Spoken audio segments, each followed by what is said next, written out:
Hello दोस्तों, स्वागत है आप सभी का आपके अपने चैनल मैथ्स विद रविलोजी में। अक्सर 7 की प्रश्नावली 4.1 है। उसका पहला सवाल है कि निम्नलिखित सारणी के अंतिम स्तंभ को पूरा कीजिए। यानी कि इसमें जो वो अपने को रिएक्शन दे रखी है, समीकरण दे रखी है, इक्वेशन दे रखी है ना, उसको क्या करना है कि सेटिस्फाई देखना है। उसका चर का मान यानी कि जो उसके एक्स की जो वैल्यू लिख रखी है यहाँ पे, वो इससे सेटिस्फाई होती है या नहीं। कैसे, वो भी हम सवाल करते हैं, समझ आएंगे अभी। जैसे x + 3 = 0 लिखा हुआ है यहाँ पर, तो यहाँ इसका मतलब ये है कि x की वैल्यू 3 करने पर क्या बराबर 0 आता है क्या। तो अपन देख लेते हैं। x का मान क्या लिखना है 3 प्लस, और ये दिए रखा है अपने 3 बराबर 3 + 3 को जोड़ने पर कितना आता है 6 होता है। तो क्या यहाँ 0 आ रहा है, जबकि अपने यहाँ पे 6 आ रहा है। तो सेटिस्फाई होती है क्या, तो बिल्कुल नहीं होती है। इस प्रकार से आपको करना है कि सेटिस्फाई नहीं हो रही है। अब नेक्स्ट यहाँ क्या करना है, x = 0, तो x की वैल्यू 0 करनी है। तो 0 + 3 = क्या होता है 3। तो यहाँ बराबर क्या आ रहा है 0 आ रहा। तो ये क्या इससे संतुष्ट हो रही है, ये भी नहीं हो रही है। ठीक है, ये भी नहीं। तो मैं ऐसा करता हूँ, नहीं वाले को क्रॉस करता हूँ और जो हो रही है उसको मैं राइट करता हूँ, ताकि मेरी जगह भी बच जाएगी यहाँ पर। फिर नेक्स्ट देखते हैं, x का मान दे रखा अपने को -3, तो यहाँ x का मान -3 रख देते हैं। ये -3, फिर लिखा है प्लस और 3। अब देखिए -3 और एक 3, यानी कि 3 रुपये अगर आपके पास है और 3 ही अपने खर्च कर दिए, तो कितने बचे 0। तो 0 आ रहा है क्या, हाँ बिल्कुल इसको 0 आ रहा है। तो ये सेटिस्फाई हो रही है। फिर नेक्स्ट देखते हैं, x - 7 = 1।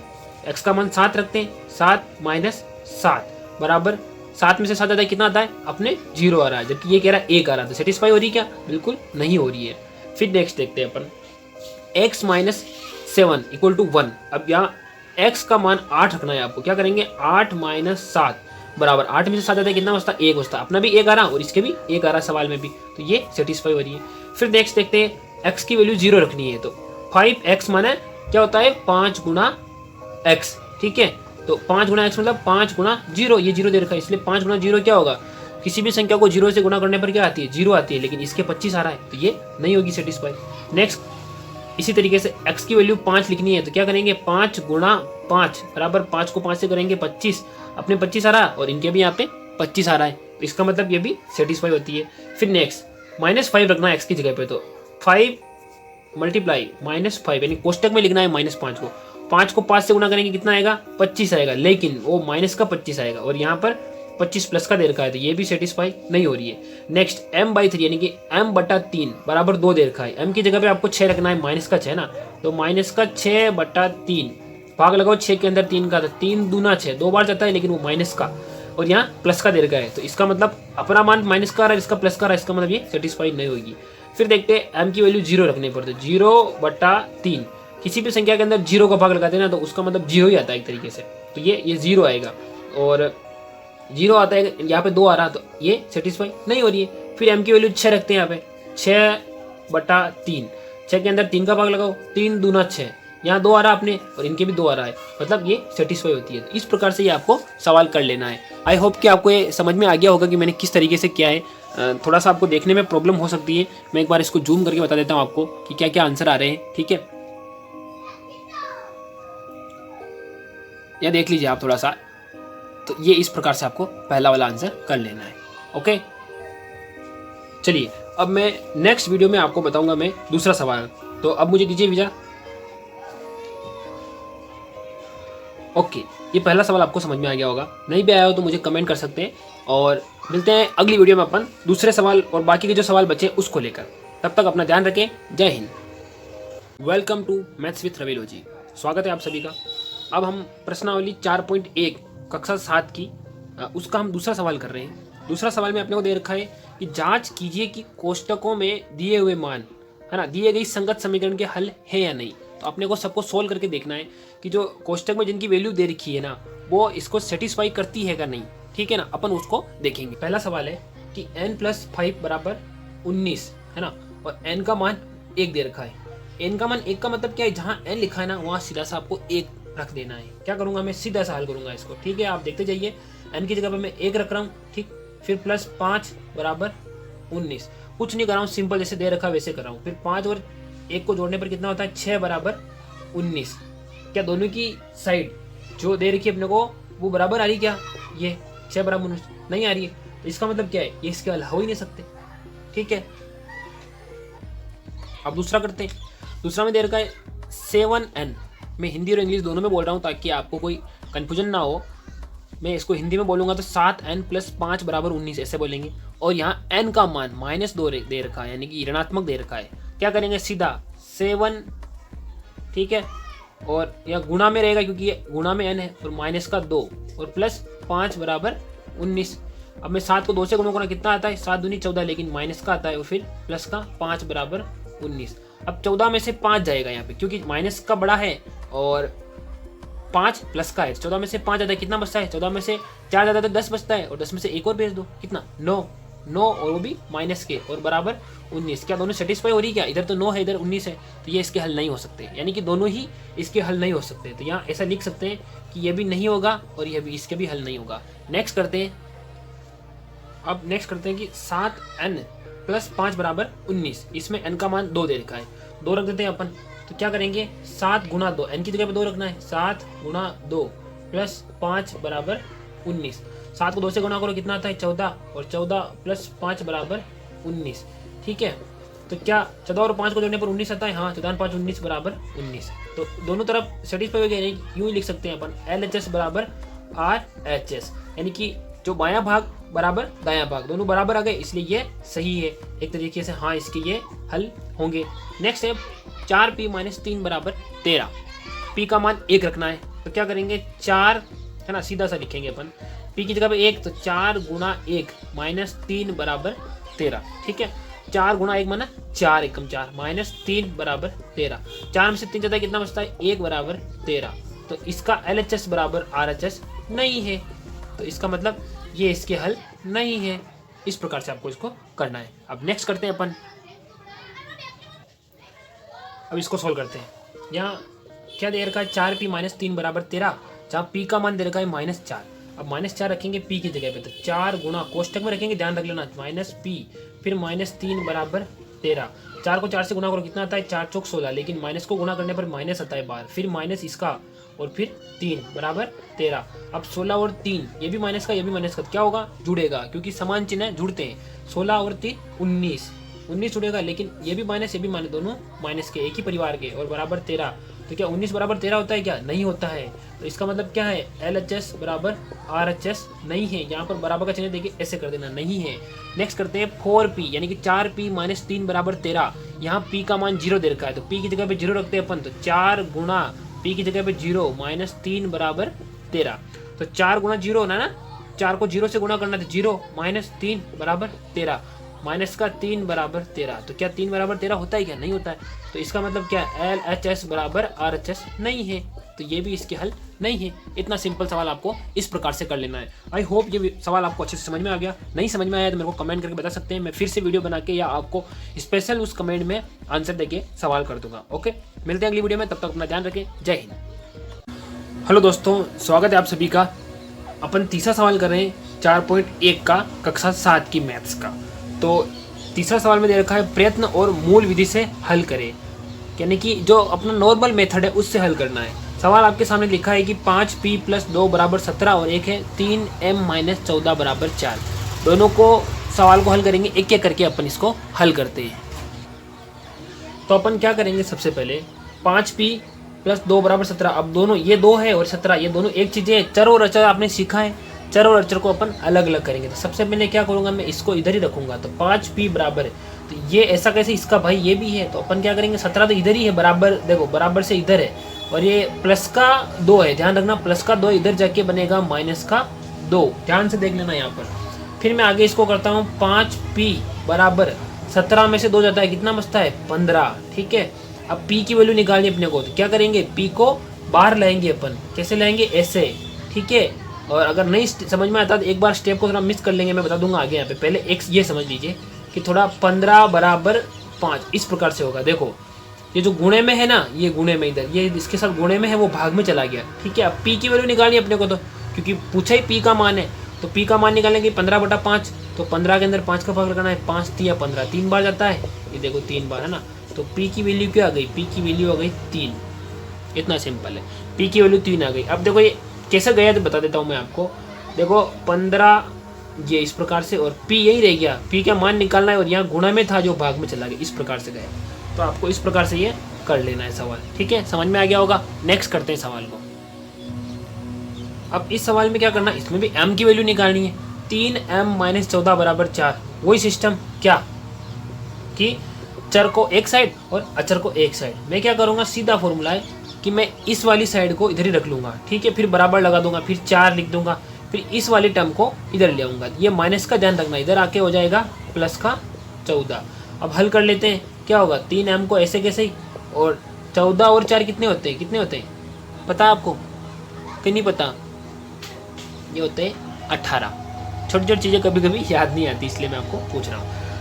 और फिर क्या करेंगे, अब m का वैल्यू निकालनी है तो m इधर रख लेंगे, फिर वही तरीका 18 लिख देंगे, और जो गुणे में है वो भाग में चले जाएगा नीचे। और 18 के अंदर 3 का भाग गए, 3 का भाग 18 में लगाओ, कितनी बार, 6 बार जाता है। m का मान कितना आता है, 6। ये तो m की वैल्यू आ गई 6। कितना सिंपल सवाल है। तो इस प्रकार से ये सवाल आपको कर लेना है। चौथा सवाल करते हैं, इसमें अपने को समीकरणें बनानी है। निम्नलिखित कथनों के लिए समीकरण दीजिए। आपको समीकरण फॉर्म जो लिखी हुई हिंदी में लिखी ना, उनको आपको समीकरण के रूप में लिखना है। पहला पढ़ेंगे, संख्याओं x और 4 का योग 9 है। क्या कह रहा है, संख्याओं x और 4, ये लिखिए x और 4 का योग 9 है। समझ में आ गया, x + 4 = 9। दूसरा है, y में से 2 घटाने पर 8 प्राप्त होता है। y में से लिखा है, ध्यान रखना, y में से, तो y तो पहले लिख देंगे, और में से यानी कि y में से 2 घटा रहे और बराबर 8 आ रहा है। समझ गए, इस प्रकार से। तीसरा पढ़ेंगे, a का 10 गुना 70 है। तो क्या करेंगे, 10a बराबर कितना है, 70 है ना। a का 10 गुना 70 है। ठीक है, ये समीकरण बन गई। ठीक है, आपको दिख नहीं रही होगी, इस तरीके से देख लीजिए आप। चौथा है कि संख्या b को 5 से भाग देने पर 6 प्राप्त होता है। संख्या b को, b के अंदर 5 का भाग लगाना है और 6 प्राप्त हो रहा है, तो b/5 = 6। इस प्रकार से आपको लिखना है। ठीक है, नेक्स्ट बताता हूँ कि t का 3/4 15 है। अब t का 3/4 कैसे होगा, 1/3 लिखना है आपको। 1/3 t = 15। ये देखिए आप, 1/3 = 15, इस प्रकार से। फिर छठा है कि m का 7 गुना, तो m का 7 गुना मतलब 7m होगा। ठीक है, m का 7 गुना 7m गुना, और 7 का योगफल आपको 77 देता है, और इसके अंदर 7 जोड़ो तो आपको 77 मिलता है, ऐसा। तो 7m + 7 = 77। ठीक है, इस प्रकार से। नेक्स्ट है कि एक संख्या x की चौथाई, अब x की चौथाई है ना 1/4x, इस प्रकार से। ये x/4 भी लिख सकते हैं आप, की चौथाई -4। अब इसमें से 4 घटाना है और आपको 4 देता है, और बराबर 4 कर देना है। काफ़ी सिंपल है। नेक्स्ट है कि यदि आप y के 6 गुने में से, अब इधर लिख रहा हूँ मैं, नीचे लिख रहा हूँ, 6 गुने में से मतलब 6y में से गुने में से 6 घटाए, फिर हम 6 घटा देते हैं और बराबर अपने को 60 प्राप्त होता है। तो 6y - 6 = 60। ठीक है, नेक्स्ट है कि यदि आप z के 1/3 से, अब z का 1/3 कैसे होता है, 1/3z ऐसे लिख देंगे आप, में 3 जोड़े, फिर इसके अंदर 3 जोड़ देते हैं और आपको 30 प्राप्त हो रहा है। तो बनेगी क्या, 1/3। ठीक है, 1/3 z + 3 = 30। काफ़ी ईजी है, पेंसिल से आपको दिख नहीं रहा होगा, लेकिन थोड़ा सा आप एडजस्ट करेंगे तो अच्छे से आपको दिख जाएगा। काफ़ी ईजी है, जैसे नॉर्मल भाषा में बोला गया उसी भाषा में मैंने आपको इसको समझाया है। आपको समझ में आ गया होगा। नहीं समझ में आए तो आप कमेंट करके मुझे बता सकते हैं, ताकि मैं फिर से उस सवाल को करा सकूँ। ओके, मिलते हैं अगली वीडियो में, तब तक अपना ख्याल रखें। जय हिंद। स्वागत है आप सभी नन्हे मुन्ने और प्यारे प्यारे बच्चों का। आज हम कक्षा 7 की जो प्रश्नावली चल रही है 4.1 अपनी, उसका 5वें सवाल का हम अध्ययन करेंगे। इस समीकरण जो लिखी हुई है उसके सामान्य कथनों के रूप में इसको लिखना है। जैसे p + 4 = 15, इस प्रकार जो समीकरण लिखी उसको कथनों में लिखना है। तो चलिए हम बोर्ड पे अच्छे से समझ लेते हैं इसको। पहला सवाल है p + 4 = 15, तो इसको लिखेंगे p व 4 का योग 15 है। ठीक है, p व 4 का योग 15 है। फिर दूसरे में करेंगे m - 7 = 3, तो इसको लिखेंगे कि m में से 7 घटाने पर, देखो ये m है, उसमें से अपन ने 7 घटा रहे हैं यहाँ पर, तो m में से 7 घटाने पर 3 शेष बचता है, ये 3 बच रहा है। ठीक है, अब नेक्स्ट है कि 2m = 7, यानी कि संख्या जो संख्या m है ना, संख्या m का 2 गुना 7 है। ये देखिए m का 2 गुना 7 है। ठीक है, थोड़ा सा मैं रुक जाता हूँ, आप इसको देख लेना आप।